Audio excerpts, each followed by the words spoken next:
siguiente mesa vamos a ir profundizando más en este tema del plan de parentalidad, ahora analizando casos, la situación actual.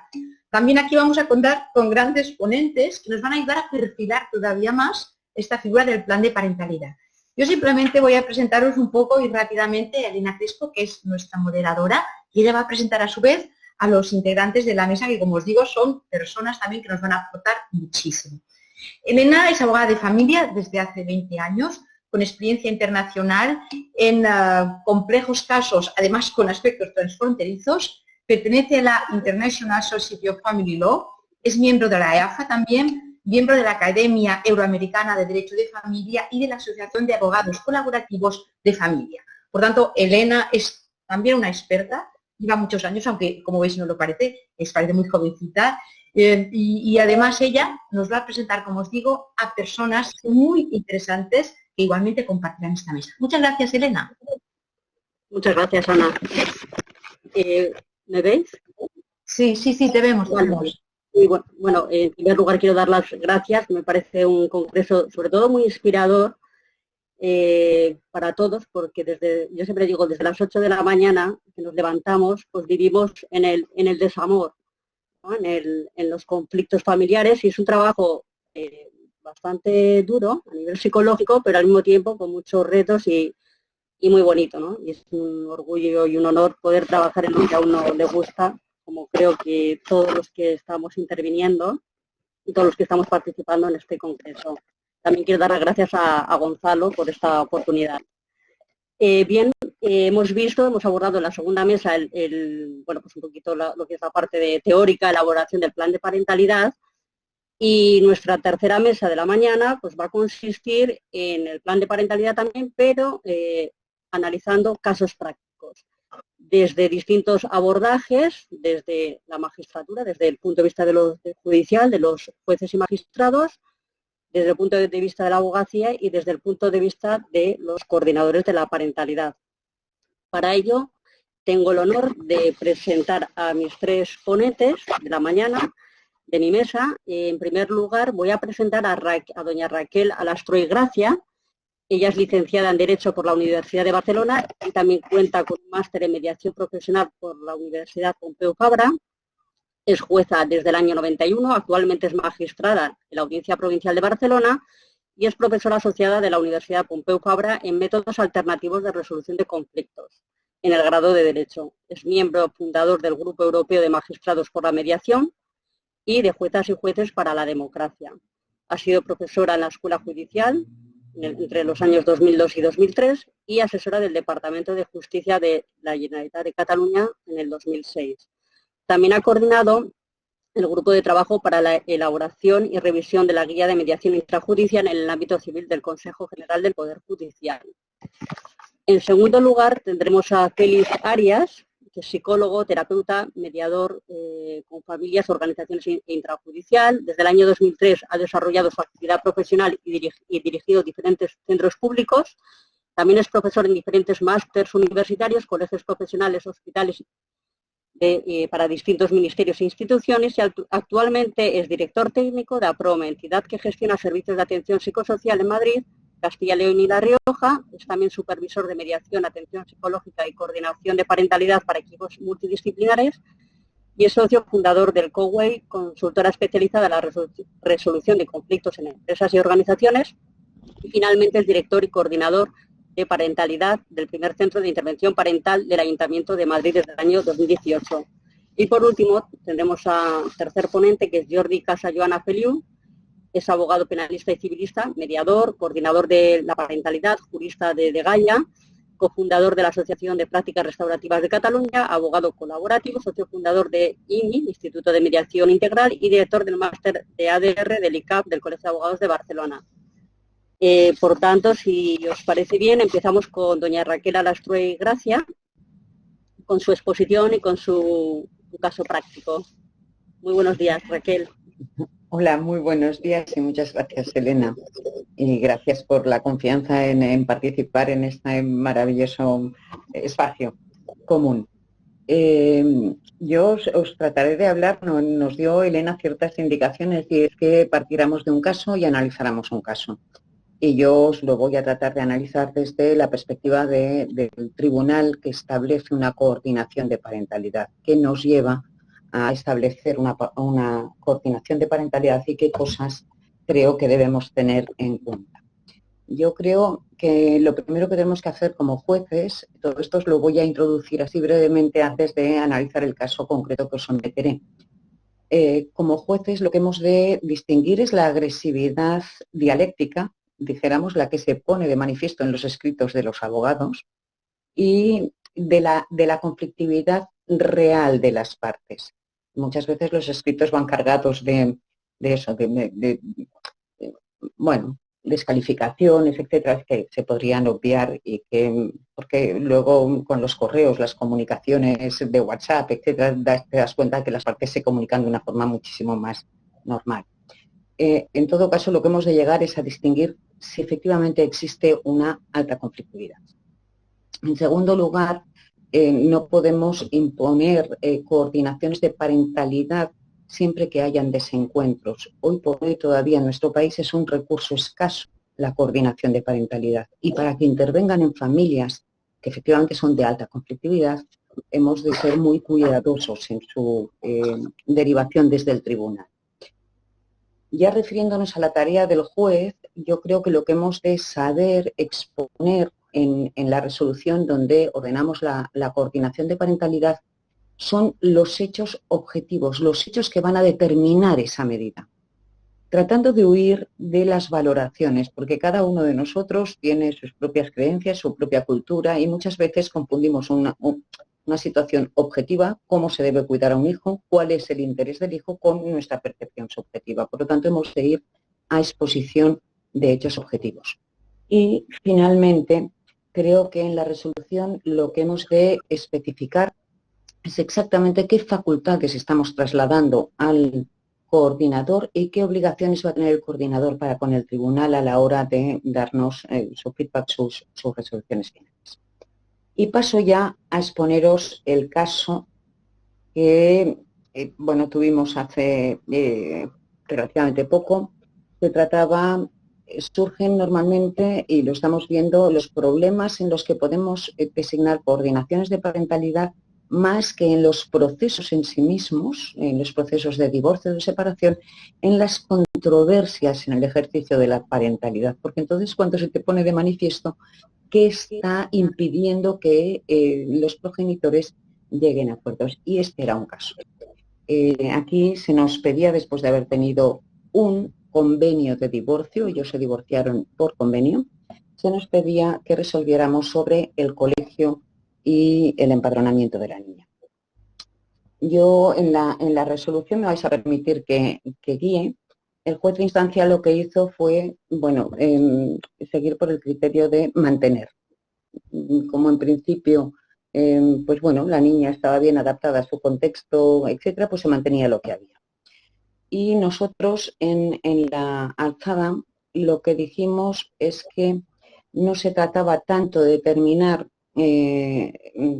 si en qué tipo de actividad podía realizar la niña, ni a cuál de los progenitores, sino ni dónde se debían realizar las actividades, sino cuál de los dos progenitores estaba en mejor condición para tomar decisiones y cómo debería coordinarse con el otro.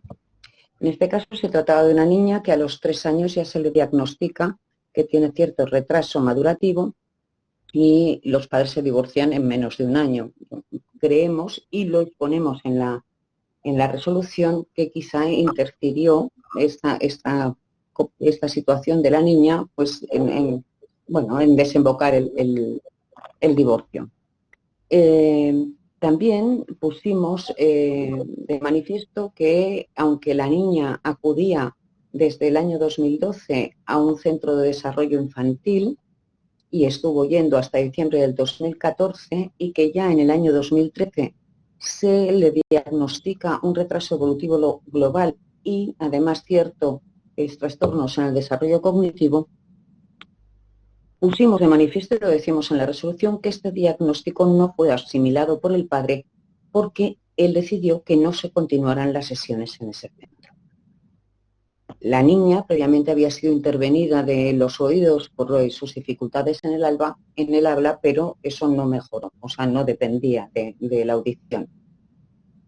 El padre se empeña en que la niña esté en una escuela privada desde la que había entrado en P3, y cuando entra la niña en esta escuela, ambos progenitores en el divorcio vivían en la misma población.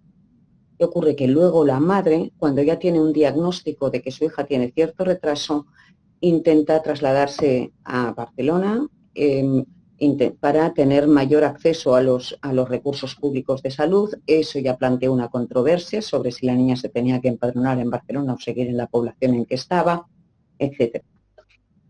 Vamos analizando en la resolución todas las alertas que da el centro escolar respecto de la necesidad de que la niña reciba atención especial, además de la que le pueda prestar el centro. Como la madre por su lado va haciendo gestiones en Barcelona, la lleva a un logopeda, al centro de logopedia. El padre, cuando le toca la semana, porque esta pareja tenía guarda compartida, cuando le toca la semana que tiene que estar con la niña, no baja a la niña en logopeda, porque él considera que la niña no necesita ese tratamiento, con lo cual están haciendo vivir a esta niña dos vidas paralelas, una con su padre y otra con su madre. Con la madre va a unos médicos, con el padre sigue después otras terapias. Con la madre se trata de buscar una educación, con el padre se trata de mantenerla existente. Y efectivamente celebramos vista en la alzada, porque esto nos llega a nosotros en apelación, celebramos vista en la alzada, y allí se nos pone de manifiesto que la madre había ido a los servicios de educación para ver qué colegio público podía tener un tratamiento mejor para la hija. Cuando le indican cuál es el que tenía aulas especiales de educación especial y servicio de logopeda y tal, que estaba situado en otra población, la madre lo que hace es trasladarse su domicilio a esa población para poder estar más cerca del centro escolar. Matricula a la niña en el centro escolar y el padre, después de 3 días, saca a la niña del centro escolar y lo vuelve a llevar al de Tarrasa, donde estaba inicialmente. Con lo cual, la niña vive una verdadera esquizofrenia de sus padres respecto de cómo tratarla, dadas los déficits que esta niña tiene. Cuando la madre lleva a la niña a evaluación al CESMIG, al Centro de Salud Mental de Niños, el padre no la lleva, no va, con lo cual no pueden hacer el informe, y el padre la lleva 1 año y pico después al centro de su residencia. A todo esto, la madre ha perdido la confianza en el centro escolar de Tarrasa, donde iba inicialmente la niña. Y finalmente lo que decimos es que ante el panorama de desencuentros entre padre y madre y las actitudes cerradas del padre a aceptar la situación de que su hija tiene un lento proceso madurativo, porque esta, creemos, fue la razón, el padre no llega a aceptar del todo la situación, y más que la conveniencia, vimos la necesidad de poner a disposición de la niña, recursos especiales que estimulen al máximo sus capacidades. Parece que lo más conveniente para facilitar el desarrollo óptimo de la niña es que la facultad de decidir sobre el centro escolar, el seguimiento médico y las terapias se atribuya a la madre. No obstante, a fin de que pueda conseguirlos en el ámbito de la sanidad y la educación pública. No obstante, en beneficio del menor, lo que establecemos es una coordinación de parentalidad, y además decimos y detallamos qué es lo que va a poder hacer el coordinador de parentalidad. Y en ese caso, porque ya habían tenido otros procesos anteriores, ¿verdad? Acumulaban 5 años hasta el proceso, 3 procesos y sus respectivos recursos. Y ponemos de manifiesto que más que una guarda compartida, están desarrollando una guarda individual repartida por tiempos, lo que está resultando muy negativo, porque a la niña le hacen vivir 2 vidas separadas y no participar los 2 progenitores del crecimiento único de la hija. Y en esta situación establecemos, como os digo, la coordinación de parentalidad para, indicamos, en primer lugar, que el coordinador, y lo ponemos en la resolución, es un auxiliar o colaborador del juez, que tiene autoridad delegada del mismo, que la tiene precisamente para guiar a los progenitores para que actúen en pro del interés de su hija, para controlar el cumplimiento de la resolución judicial y del plan de parentalidad que van a tener que desarrollar, que media y arbitra cuando existen controversias entre ambos progenitores, que enseña a llevar una coparentalidad positiva, propicia la educación y disminuye el conflicto.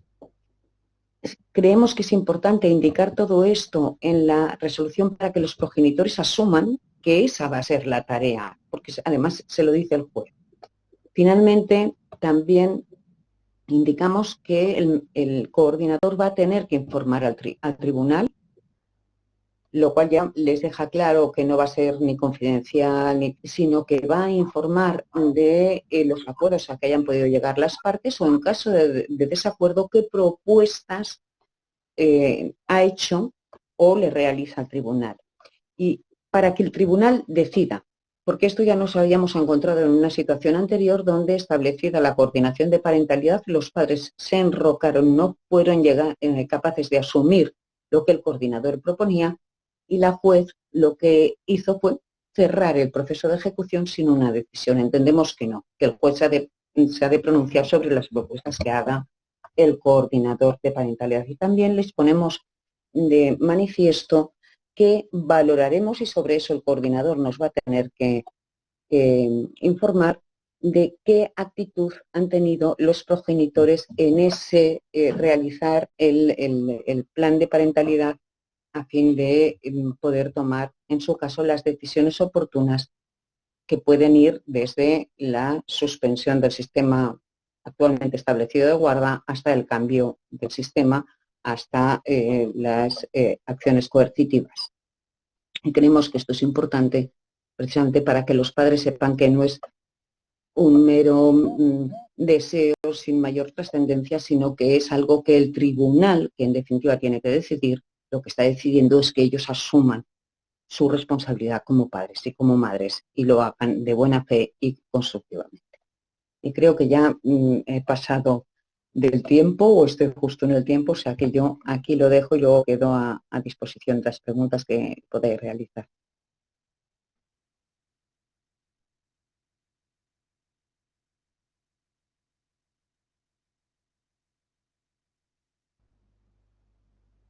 No se oye, Elena.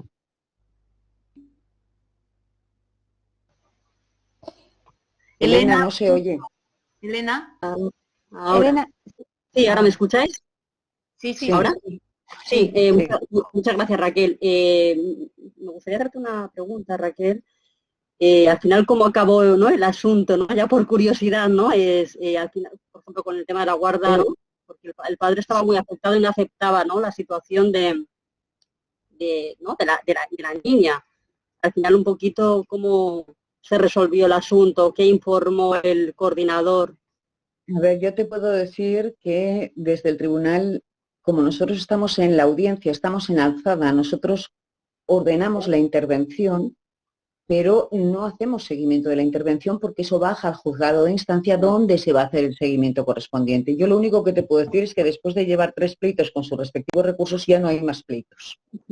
Desde esta resolución no tenemos más litigios de esta misma familia, lo cual pone de manifiesto que cuando menos o se lo tomaron muy en serio o lo hicieron muy bien, o ¿sí?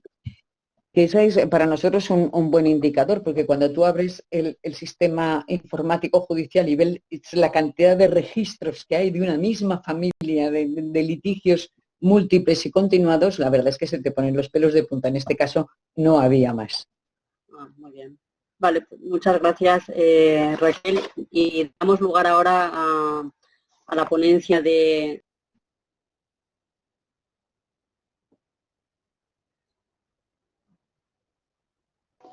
Elena, perdona, has desconectado el audio. Vuelve a darle, por favor. Otra vez. Muchas gracias, Raquel. Ahora vamos a proceder a la ponencia de Félix Arias. Buenos días, Félix. Buenos días. Bueno, buenos días a todos y a todas. En primer lugar, quiero decir que para mí es un placer estar en este estupendo congreso con asistentes y componentes tan destacados. Así que quiero dar las gracias específicamente a la organización del congreso, a Gonzalo Ruiz y a Ana Valls por haberme invitado y sobre todo haberme lanzado este reto para compartir aquí un caso práctico en el que finalmente se redactó un plan de parentalidad y hacerlo todo ello en 10 minutos. Entonces yo estoy encantado porque la coordinación de parentalidad son todos retos, entonces esto es un reto más. Ya veremos si al final soy capaz de llegar a buen puerto y espero, Elena, que no tengas que cortarme el micro, ¿eh? Entonces, en primer lugar, voy a empezar exponiéndoles muy brevemente el caso, parte del contexto que yo considero que es fundamental para que luego podamos entender cómo se elaboró ese plan de parentalidad y unas notas muy básicas consistirían en decirles que este juzgado fue derivado, este caso fue derivado por un juzgado de familia de Madrid a un centro público que es en el que yo trabajo y dirijo y por lo tanto para las partes eso no supuso ningún tipo de coste. La pareja o la expareja en este caso había roto su convivencia desde hacía un año y tiene un hijo en común que en ese momento tenía 6. Una circunstancia respecto a la ruptura es que, aunque los dos coinciden en que la relación de pareja pues, ya estaba finalizada y los dos estaban de acuerdo en que no querían continuar manteniendo este vínculo, sí que estuvieron de acuerdo durante un tiempo en algo que seguro que han oído veces y es en compartir la vivienda. Por un tema sobre todo económico, pues ellos ya no eran pareja, pero estuvieron compartiendo esa vivienda durante casi un año. Esto supuso un deterioro muy importante de la relación y una situación de convivencia que los dos describen de una manera casi traumática, ¿no?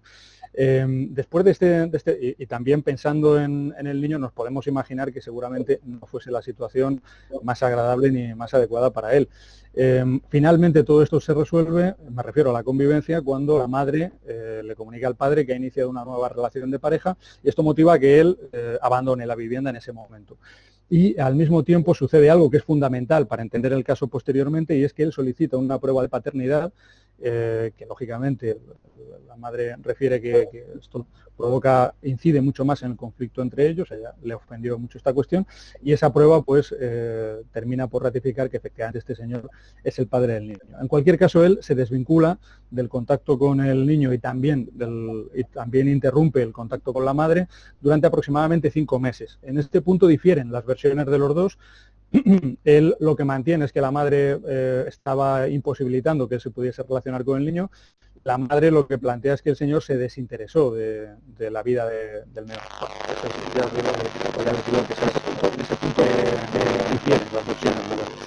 El padre, posteriormente a esto, solicita judicialmente la guarda y custodia compartida del niño.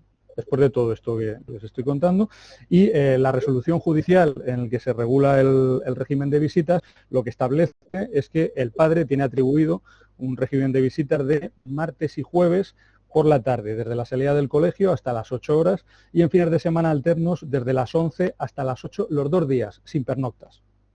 Este sería, durante las vacaciones, establece un periodo de 15 días que puede elegir el padre, también sin pernoctas, en el mismo horario de 11 a 8 de la tarde.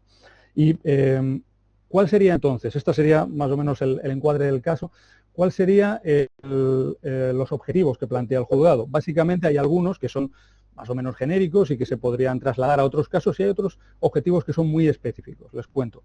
En primer lugar, plantea la gestión de los conflictos entre los progenitores, de alguna manera el coordinador de parentalidad pueda contribuir a gestionarlos adecuadamente, restablecer el diálogo parental y promocionar la colaboración de ambos, así como la toma de decisiones conjunta, que como ven en este momento está muy alejado de la situación de esta familia y de estos padres, y supervisar el cumplimiento del régimen de visitas, que les acabo de contar, que ya estaba establecido, y además el progreso de la relación paterno-filial.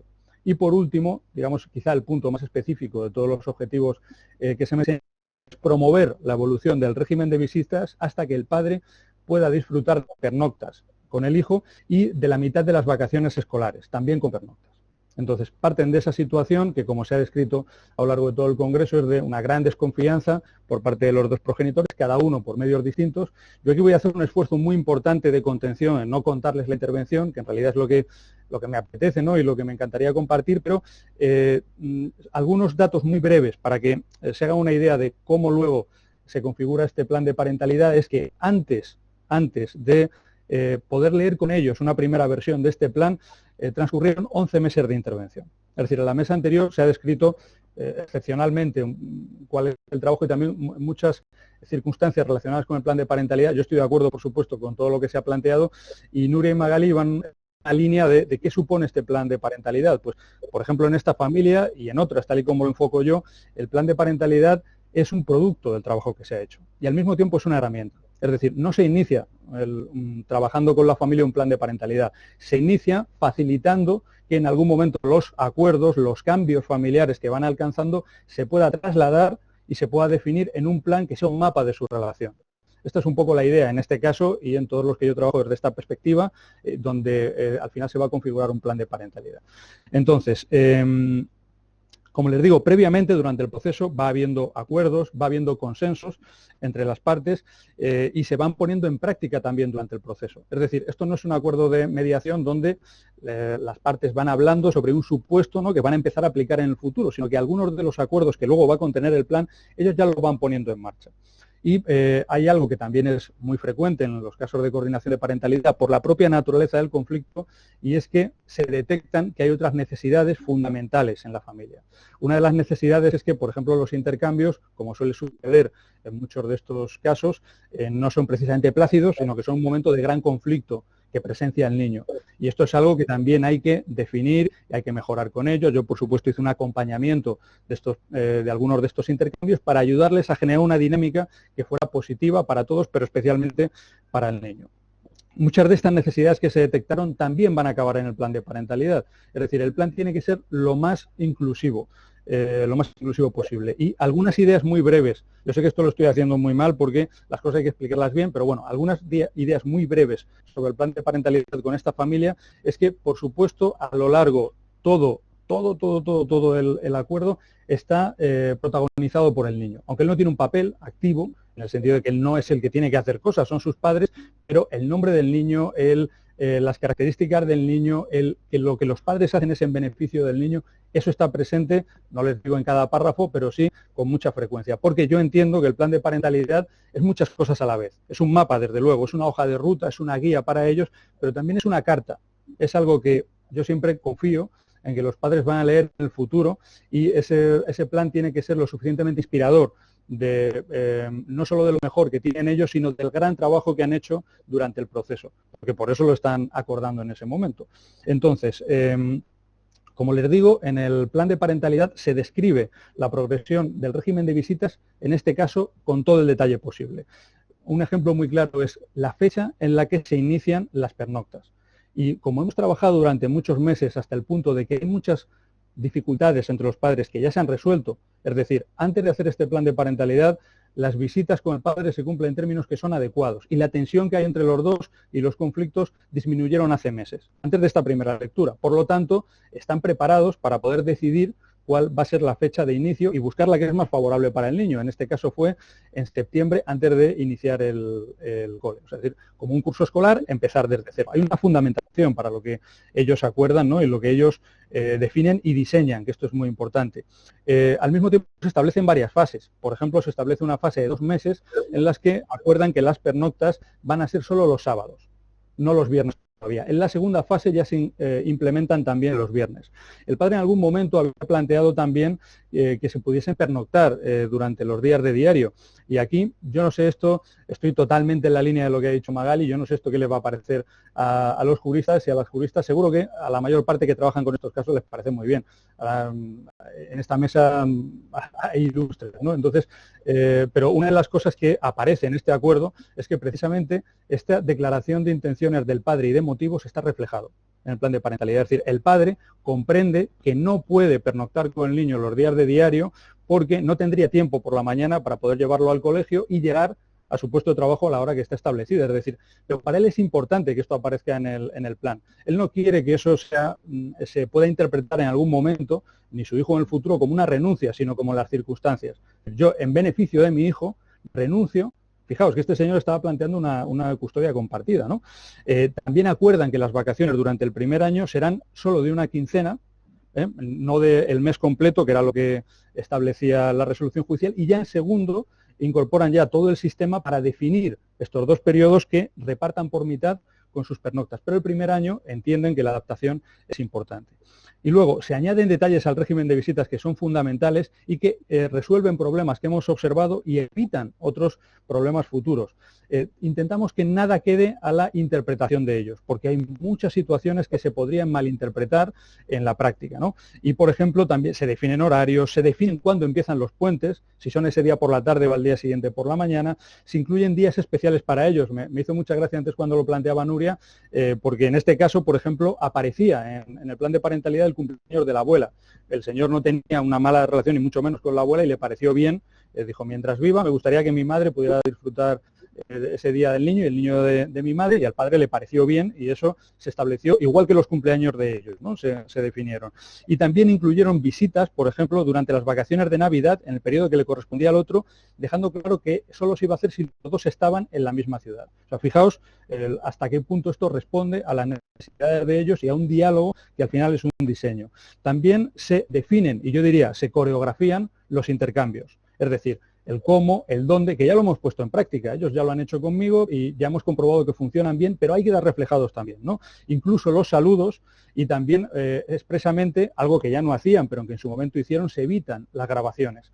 Y también definen y acuerdan quiénes les acompañarán a los intercambios, que en el pasado ha sido motivo de conflicto. Incluso ellos acuerdan, y está en el plan de parentalidad, 4 personas que en un momento dado podrían sustituirles. Y esto implica las que no podrían sustituirles porque han tenido un papel muy activo en el conflicto. No se hace mención a eso, pero sí que se refieren 4 por parte de cada uno, que los 2 aceptan y les parece muy bien. Y algo muy importante también, perdonad que vaya tan rápido, ya estoy terminando, es dignificar las relaciones parentales, en este caso. No podemos, sé que esto es un documento que tiene que ser absolutamente compatible, ¿no?, con el contexto jurídico, y de hecho lo es, pero yo creo que se puede añadir cosas que no sobran y que no colisionan, ¿no?, con estos detalles.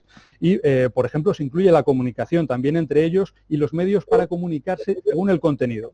Un ejemplo muy sencillo: WhatsApp para temas urgentes, mails para transmitir información.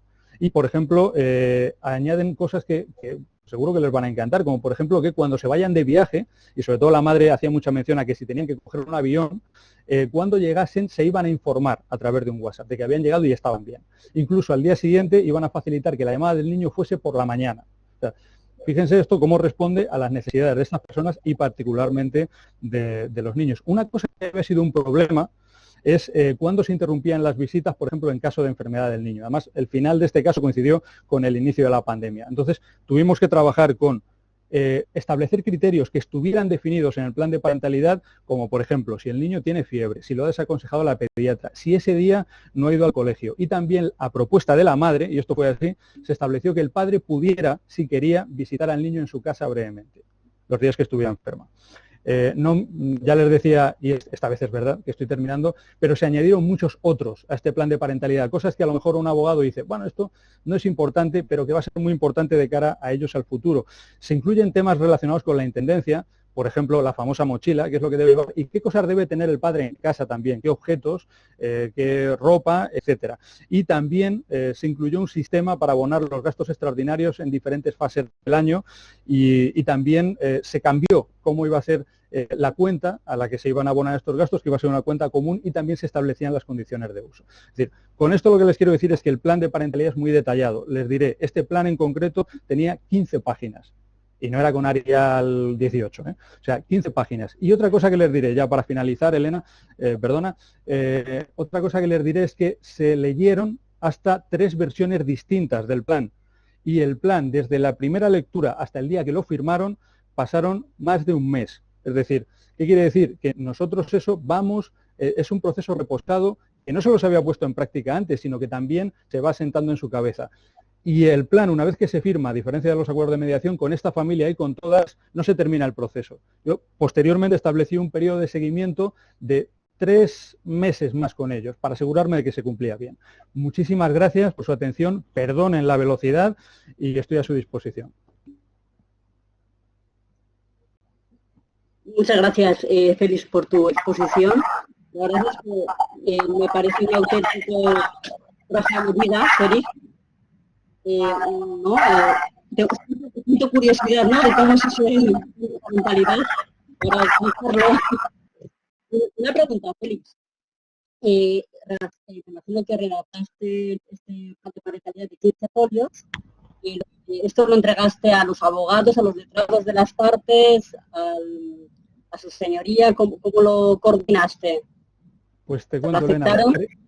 Sí, previamente, desde el inicio, como ya han contado otros compañeros y compañeras, yo establezco una coordinación con los abogados y en situaciones como estas, por ejemplo, cuando ya vamos a empezar a redactar y vamos a empezar a leer, yo les informo de que se va a iniciar y ahí cuento con su confianza. En este caso en concreto, los dos, porque eran 2 señores, los dos me dijeron que no había ningún problema en que pudiese trabajar ese acuerdo y que la última versión, antes de firmarla, ellos estaban encantados de poder leerla, simplemente, bueno, pues como parte de su trabajo, pero ellos me dieron toda la confianza, como en casi todos los casos. No he tenido problema en este sentido, tengo que decir, hasta ahora, en ningún caso. Y finalmente, cuando ya informo al juez, es cuando no solo está el plan de parentalidad que han firmado los dos, sino cuando ya se ha establecido este periodo de seguimiento. Es decir, le estamos diciendo al juez, ellos han diseñado esto y además yo puedo comunicar que se cumple y que lo cumplen bien. Me parece fantástico. Muchísimas gracias, Félix, por tu exposición. Lo comparto totalmente y creo que es muy inspirador, ¿no? Esta información desde el punto de vista del coordinador de la parentalidad, desde el coordinador parental para los abogados de familia, porque muchas veces, bueno, a mí me sucede, ¿no?, que hablas con otra compañera y a mí, por ejemplo, me gustan los trajes a medidas y muy al detalle. Y hay compañeros pues que no les gusta lo ven muy complicado, ¿no?, el poner todo tan al detalle. Pero sí que me parece muy ilustrativo y muy interesante e inspirador para los abogados de familia. Muchas gracias, Félix. Y vamos a pasar ahora con el siguiente ponente, con Jordi. Buenos días, Jordi. Hola, buenos días, Elena. Bueno, buenos días. ¿Puedes empezar a hacer el tercer caso? De acuerdo, perfecto. También yo ya de inicio me voy a excusar un poco porque voy a ser también como una metralleta. Entonces también hablaré un poco rápido por el tema del tiempo. No obstante, me gustaría contextualizar antes de entrar en un caso, dado las grandes intervenciones que he ido viendo a lo largo del Congreso, ¿no? Primero de todo, felicitar al señor Gonzalo Ruiz, a la Ana Bay y a la Escuela de Mediación por esta magnífica organización de este congreso, ¿no? Así que para mí este congreso, más allá de la coordinación de parentalidad, nos da la oportunidad de trabajar con todos los operadores jurídicos, psicológicos y sociales, ¿no? El otro día me parecía que lo comentaba el amigo Santiago Madrid, ¿no? El malentendido incluso que a veces, ¿no?, propiamente algunos mediadores, mediadoras, ¿no?, tienen de la propia figura de la coordinación de la parentalidad, lo mismo que han tenido abogados en el tema propiamente de la mediación. Pero aquí, más allá de hablar del tema de la familia, el hablar de lo que es la infancia y la adolescencia, hemos de ser conscientes, ¿no?, de que todos somos el sistema protector, desde el ciudadano que a lo mejor ahora mismo nos está escuchando de a pie, ¿no? Entonces, para el eslogan aquel que quiero iniciar un poco, ¿no?, que la mejor prevención es la coordinación, más allá de la coordinación de parentalidad, yo quería un poco antes de entrar en el que nos tomemos en serio, ¿no?, propiamente nuestras iniciativas legislativas, ¿no? Y hablo tanto del anteproyecto de ley de medidas de eficiencia procesal al Servicio Público de Justicia, los MASC, la incorporación, el multidor, ¿no?, propiamente, que se haga con toda, no solamente que haya bonita la ley, sino que se establezca con toda la fuerza. Y, ¿por qué no?, la Ley Orgánica 8/2021 de 4 de junio de protección integral a la infancia y la adolescencia frente a la violencia, ¿no? Y que precisamente en esta ley a mí me gustaría remarcar, ¿no?, unos fines, ¿no?, sobre todo los que contempla el artículo 3 de la ley, ¿no?, que es el establecer medidas de prevención efectivas mediante una información adecuada a los niños, las niñas, adolescentes, la especialización y la mejora práctica profesional en los distintos ámbitos de intervención y el acompañamiento de las familias dotándolas de herramientas de parentabilidad positiva, ¿no? Pero también la de reforzar los conocimientos y habilidades de los niños y las niñas, adolescentes, para que sean parte activa, ¿no?, en la promoción del buen trato y poder reconocer esa violencia, ¿no? El H, garantizar la reparación y restauración de los derechos de las víctimas menores de edad. Aquí todo el tema de las prácticas restaurativas. Y la I, garantizar la especial atención a los niños y las niñas adolescentes que se encuentran en situación de especial vulnerabilidad. Y aquí entramos en todo el tema del sistema protector. Pero para mí, la estrella de lo que son las metas, ¿no?, de esta ley, ¿no?, la K, ¿no?, es para mí la finalidad, ¿no?, la que nos debemos concentrar más allá de legislar, ¿no?, cumplir, que es garantizar una actuación coordinada y colaboración constante entre las distintas administraciones públicas, las profesionales, los diferentes sectores implicados en la sensibilización, prevención, detección, protección y reparación, ¿no? Sin duda alguna. Mira, yo antes de iniciar mi caso, hago una carta y la dirijo directamente, pues bueno, podría ser a la consellera de una comunidad autónoma que empieza alguien o a la propia ministra. Y le diría lo siguiente: ilustrísima señora, felicidades por su nuevo cargo. Esperemos que se aproveche la fabulosa red de protección de infancia y adolescencia que tenemos, a la cual, si quiere dejar su sello, podría aumentar su capacidad con vitaminas que se llaman la triple C. Son muy baratas. Coordinación, cooperación, conocimiento. Si entramos todo lo que es en el mundo del sistema protector, si entramos en el mundo de coordinación de parentalidad, debemos, ¿no?, propiamente conocer a pie todos sus profesionales, desde el CAS, ¿no?, Atención a la Adicción en Salud, desde DEGAIA, EAIA, SATAF, SARA, SA, serveis técnicos de punto de encuentro, escuelas, institutos, CESMIC, CESMA, abogados de las partes, psicólogos, terapeutas particulares, centros de terapia familiar, servicios sociales municipales, pediatras, departamento de enseñanza, penal, departamento de salud. Pero, por favor, ¿qué le diría a la consellera en esa carta? Le diría, por favor, no dupliquemos intervenciones. Conozcamos todos los profesionales y, sobre todo, los organismos que tenemos. El éxito de la coordinación es conocerse, y más si eres coordinador de parentalidad, ¿no? Debemos ponernos cara todos, lo que estamos haciendo hoy aquí, todos los que tenemos responsabilidad en el sistema protector.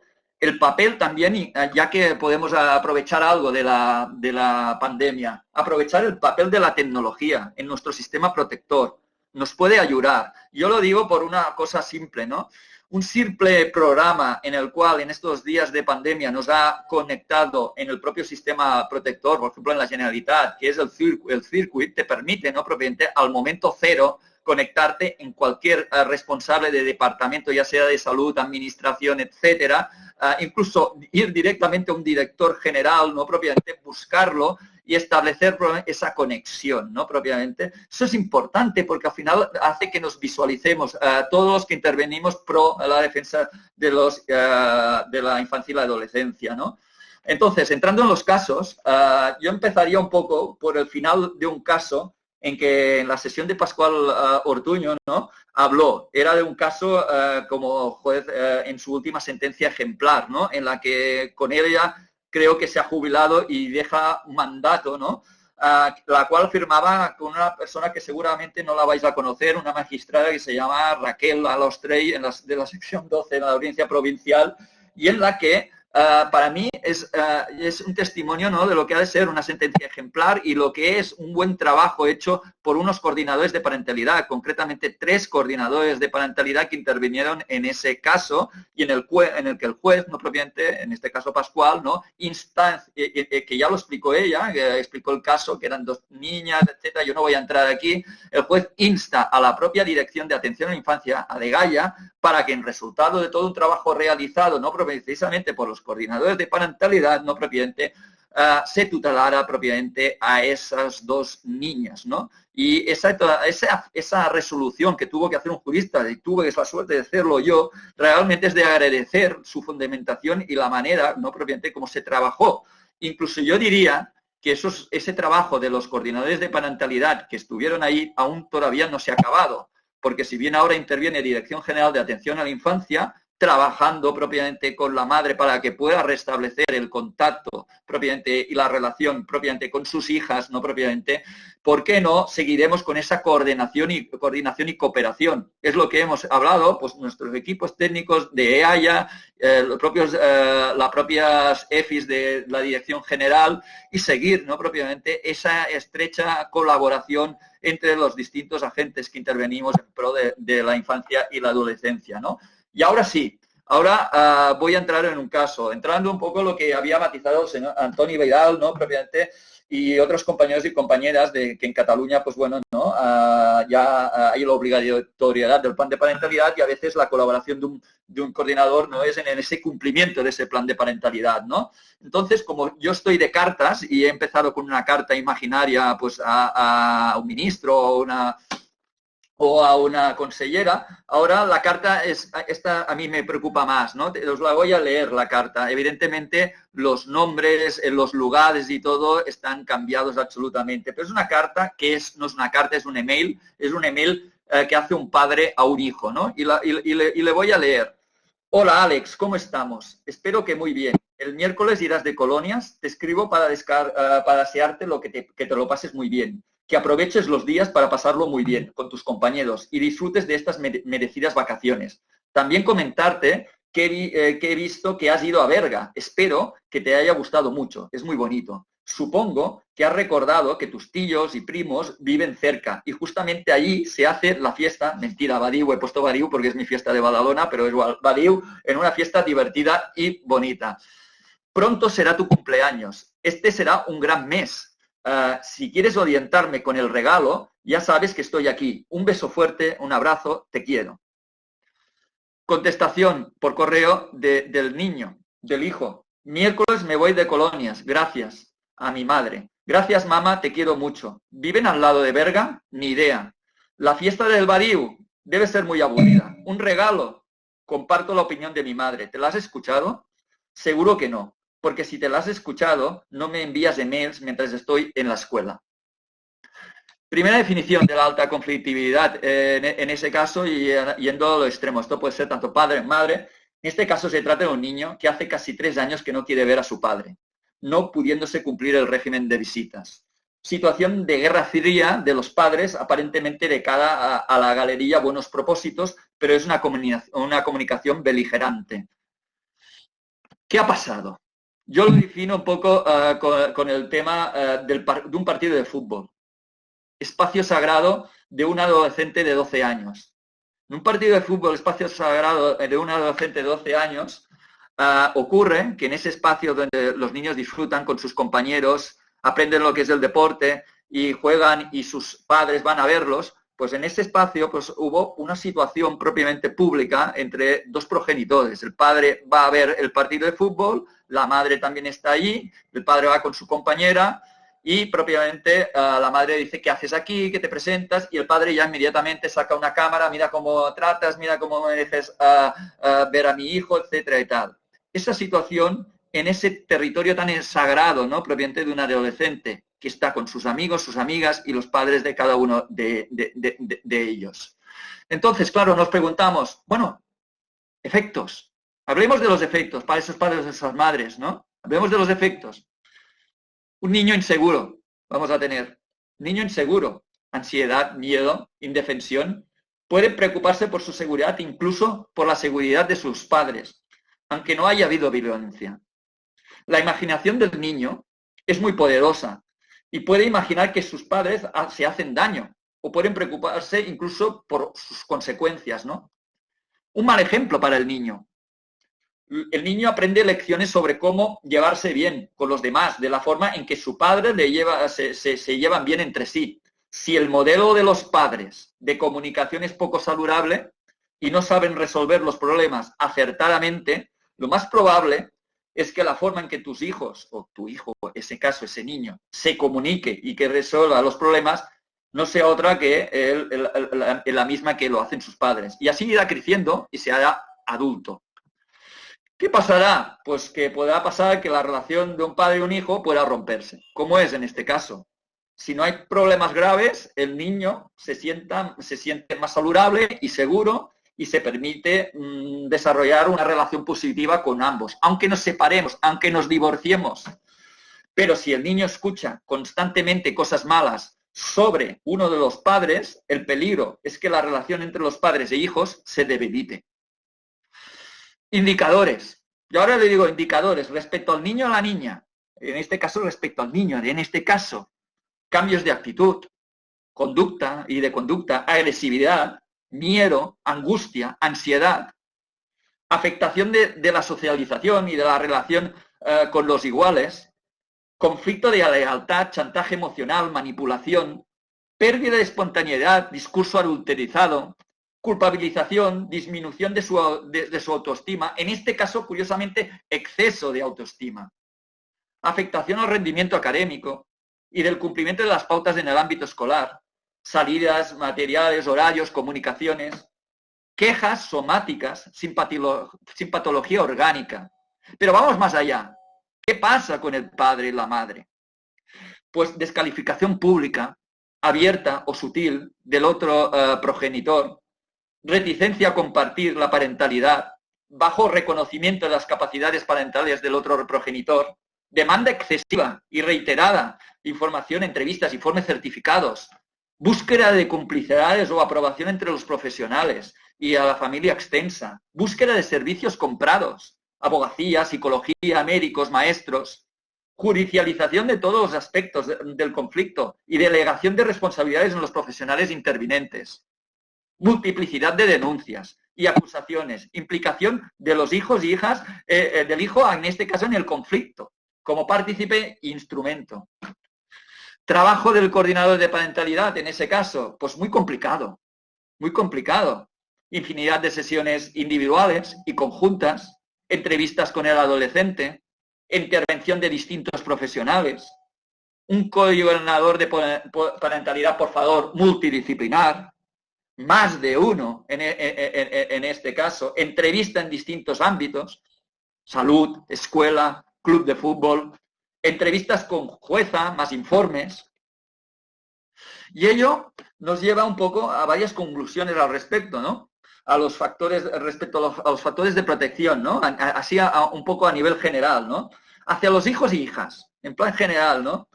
Hemos de mantener un nivel adecuado de información, educación evidente en valores, educación en relaciones afectivas, saludables. Respecto a los padres y las madres, potenciación de la mediación familiar y de la coordinación de parentalidad, acompañamiento profesional durante el proceso, educación en la parentalidad, seguimiento conjunto de las responsabilidades en relación a los hijos. En definitiva, se necesita una figura profesional, coordinadora y de confianza, con visión global, de cara a caso, que vincule a todos los servicios y profesionales intervinientes, ¿no? La clave, vamos a mirar la clave, programas de educación parental como prevención temprana, desarrollo de la figura del defensor y del abogado, del niño al adolescente, lo comentó el otro día el señor Carlos Villagrasa. Fomento de la terapia familiar y de la mediación familiar. Implementación de servicios de asesoramiento para parejas en proceso de separación. Reducción de los tiempos judiciales. Y por encima de todo, y aquí es lo que yo voy, y me gustaría como integrante de ese sistema protector, coordinación. Coordinación. Ayuntamientos, sistemas de protección de las comunidades autónomas y Estado. En mi caso, apostar porque la Dirección General de Atención a la Infancia, quien sea ahora la que mande o deje de mandar, igual que tiene un departamento de menores imputados, tenga una sección de ADR. Y yo no quiero ser polémico, pero lo voy a ser. Los que llevamos bastantes años en el sistema protector, sabemos que la defensa del interés superior del menor ha de ser un servicio público, con un cuerpo especial. Si no, yo como privado, que he llevado algunos casos, lo veo muy difícil. Echemos números, por favor. Echemos números. ¿Nos cuesta tanto? ¿Cuántos expedientes de riesgo nos evitaríamos las administraciones? ¿Lo habéis calculado? De la misma manera que creamos ciertos organismos, podemos crear un cuerpo especial porque el precio de la coordinación de parentalidad no hay tasa que lo pueda valorar.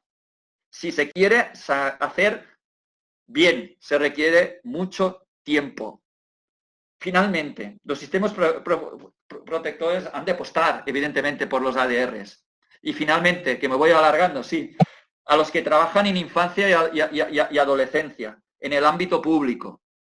No se les puede valorar con conocimientos generales en función pública, sino que debe ser un servicio especializado, con valoración del lugar que trabajas, conocimiento, competencias y habilidades. Porque si no es así, te cargas la vocación, que es lo único que protege al interés superior del menor. No podemos examinarnos en plan Adams, finito. Hay que examinarse en competencias y en conocimiento y en el lugar, porque al final donde tú decides ir es donde tú decides ir por vocación. Y por favor, conozcamos, eso es simplificación, eso es ahorro, eso es realmente intervenir y poder intervenir directamente. Muchas gracias.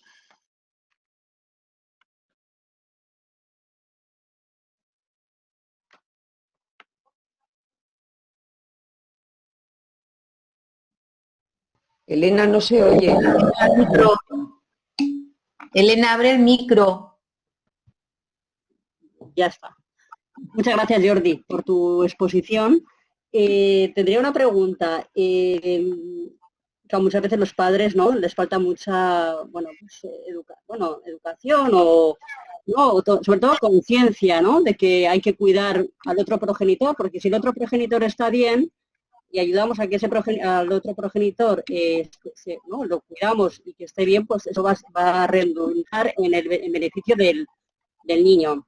En este caso que has expuesto de estos padres del fútbol, ¿cómo podríamos ayudar, ¿no? El coordinador de la parentalidad, ¿cómo puede ayudar o qué clave o qué llave mágica existiría para está muy bien, ¿no?, enfocarnos en los padres, pero ¿cómo ayudamos a ese adolescente, por ejemplo, para canalizar esta situación, para que sufra menos?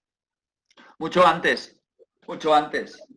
De hecho, una de las cuestiones que nos tendríamos que plantear es, muchas veces se nos abren en protección, ¿no?, expedientes de riesgo que a lo mejor antes se podrían haber ya detectado o se podrían haber no detectado por el sistema protector, porque o mejor ellos no han tenido conocimiento, pero por los propios profesionales, el input, lo que te lleva.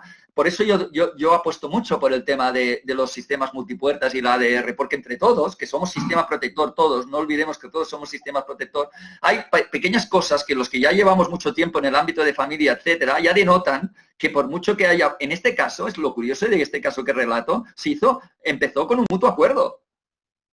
Con un mutuo acuerdo. ¿Qué falla aquí?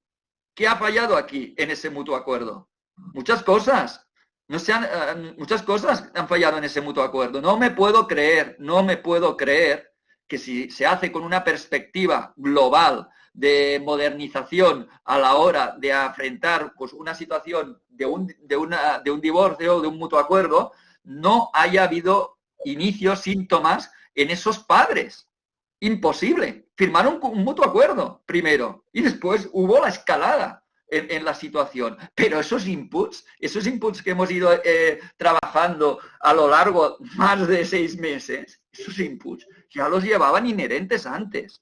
Algo falla. Y entonces, por eso hablo mucho de esa triple C y de la coordinación y de el saber trabajar con distintos profesionales. Porque muchas veces nosotros del sistema protector vemos muchos expedientes de riesgo que van entrando que no son para tutelar a un menor, pero es que ya vienen por un conflicto de alta voltaje entre los padres. Y yo me pregunto, ¿qué está pasando antes? ¿Quién los lleva a estos profesionales?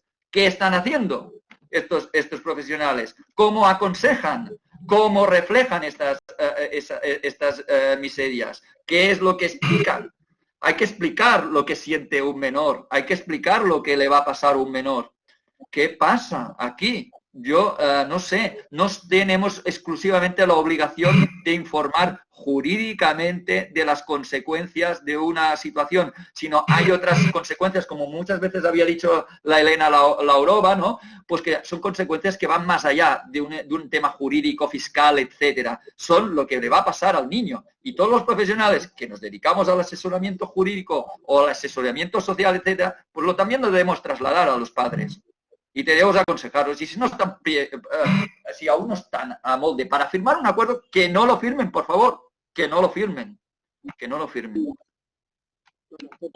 Totalmente de acuerdo, Jordi. Muchas veces hay muchos acuerdos que son como forzados, ¿no? Una perpetuación de la mala relación, ¿no? De la relación, y siempre hay uno a lo mejor que o se somete o bueno, que va cediendo, siempre hay uno que no es más rígido que el otro y cede en todos los campos, y al final es como un mutuo acuerdo metido por calzado, ¿no? Metido por embudo, y no se hace desde, ¿no? Desde una reflexión, ¿no? Y también a veces pasa los mutuos acuerdos en la puerta del juzgado, que no da tiempo a regular, a hacer un traje a medida, ¿no? Que es un pim pam pum, ¿no? Para evitar el entrar a sala, y a veces también es un mutuo acuerdo como muy forzado, y muchas veces las partes se quedan con un mal sabor de boca agridulce, ¿no? Yo diría, esto pasa mucho también. Sí, sí. Cuidado con los mutuos acuerdos, ¿no? Forzados también. Hay mucho también en la práctica. Muchos. Demasiados. Muy bien, pues... Sí, no, por eso me preocupa el tema de lo que decíamos, de lo que se hablaba en la otra mesa, de quién va a pagar, del coste, de lo que se supone todo esto, el tema de la coordinación, qué humano lo puede resistir si no se dedica en un parte full time a la situación, qué humano lo puede resistir en determinados casos, si estamos hablando de la alta conflictividad y de la alta gama, y si no hay una coordinación tenemos de rebajar esa situación, y eso se hace antes. Pero también me preocupa esto. ¿Cómo? Yo si hay que apostar, estamos hablando de interés superior del menor. Por alguna vez, yo cuando me hablan de números, la verdad es que a veces pienso, ¿no? Y una 22, una 21 o 23 en una escala tal, ¿cuesta tanto? ¿Cuesta tanto en la administración de justicia? ¿Cuesta tanto? Se abren muchas plazas en otros ámbitos. Pero full time, yo creo que un coordinador de parentalidad ha de conocer y hacerse familiar a todo el sistema protector. Y esto, señores, os lleva años. El poner caras a sanidad, a justicia, el poner caras a las escuelas, el poner caras a todo esto, si lo queremos hacer bien, lleva años. Lleva años. Entonces, esto es lo que yo lanzo y la preocupación que tengo. En fin. Muy bien, Jordi, muchas gracias. Está en chat, bueno, que arde, los abogados, ¿no? Veo por aquí, ¿no? Bastantes abogados de los acuerdos, de los pasillos, ¿no? ¿no? Todo lo que se mueve, ¿no? En los mutuos acuerdos y evidentemente hacer un plan de parentalidad detallado y exhaustivo pues es muy complicado, ¿no? En el pasillo, ¿no? Redactar, como ha dicho Félix, 15 folios sería muy complicado, ¿no? Las prisas no son buenas, así que lo que pasa que muchas veces lo que sucede es que las partes muchas veces escuchan más, ¿no? Un poco hacen más caso al magistrado, al juez, que a los abogados, ¿no? También nos encontramos con esa dificultad, los abogados, ¿no? De que, bueno, lo que diga el juez, bueno, pues le dan, bueno, tiene una autoridad y nosotros los abogados no tanto, entonces, bueno, siempre, por eso muchas veces también se llegan a acuerdos en los pasillos del juzgado. Muy bien, pues son la 1:25 de la tarde mañana, vamos a tiempo. Por mi parte, ¿no? Ya no sé si queréis, Félix o Raquel, añadir alguna cuestión más para dar paso a la clausura. A mí me gustaría comentar exclusivamente, a ver, yo creo que en esta materia, en la que nuestra función de todos los operadores que intervenimos, los jurídicos y los no jurídicos, nuestra función es exclusivamente tratar de ayudarles a que las familias rotas puedan tener el mejor futuro posible y sobre todo pensando en los niños. A ellos les hemos de enseñar un camino posible y que sea bueno para ellos. Yo creo que nos deberíamos sobre todo especializar. Yo creo que todos los tribunales de familia deberíamos estar especializados, deberíamos los jueces que tratamos en familia formarnos especialmente en terapias, en sistemas familiares, en psicología, para poder detectar las emociones que impiden que ciertas cosas avancen, los miedos, las rabias, los temores, etcétera. Pero es que también pienso que los abogados, todos los que lleven familia, se les debería exigir esa formación específica, porque muchas veces, si no, lo único que se hace es poner palos en la rueda. Bien, después, como tribunal de familia, a mí me encantaría poder tener un servicio permanente en el tribunal de mediadores y de coordinadores de parentalidad. Yo muchas veces he dicho que tenemos que llegar a la coordinación de parentalidad tras sentencia porque no se realizó una mediación efectiva y constructiva al tiempo de gestar las consecuencias del cese convivencial. Me parece que esa intervención temprana, en una mediación no pensando en el pasado ni en el momento de acuerdos puntuales para ahora, para tener la sentencia de divorcio, sino pensando en cómo vamos a construir ese futuro posible, debería ser lo primero. Por lo tanto, a mí me parece que empezar por una mediación es imprescindible. Y finalmente, no nos quedemos, y esto lo digo para los abogados porque es muy habitual, no nos quedemos en los planes de parentalidad estereotipados. En Cataluña se obliga a que con el convenio, con las separaciones, se aporten los planes de parentalidad. En ese caso que yo os explicaba, el convenio, que fue un divorcio por convenio, que ambos progenitores sabían que la niña tenía dificultades cognitivas, etcétera, etcétera, lo que dedican a la niña es exclusivamente 2 párrafos. Una, que seguirá en la misma escuela, salvo que varíen, y 2, que se comunicarán en las enfermedades o tal que en cada momento suceden. Por lo demás, el convenio estaba súper detallado en lo económico. Cómo se partían los bienes, cómo se repartían no sé qué, un montón de cosas. Y establecieron una guarda compartida, cuando realmente lo problemático para dibujar ese futuro posible era fijarse en la niña. En la niña no se fijaron al tiempo del convenio. El plan de parentalidad era totalmente estandarizado.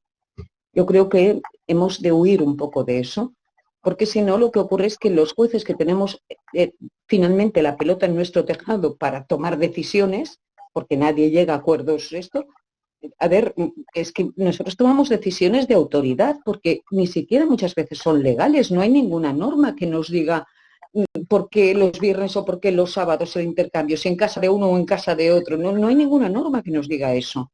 Al final tenemos que imponer nosotros en las sentencias normas de parentalidad sin criterio bastante. Entonces a mí me gustaría que todos trabajáramos pensando en eso, en que los progenitores se desvinculan, pero les hemos de construir un futuro posible a los hijos. Muchas gracias, estamos fuera de tiempo ya, vamos a agradecerles a todos vosotros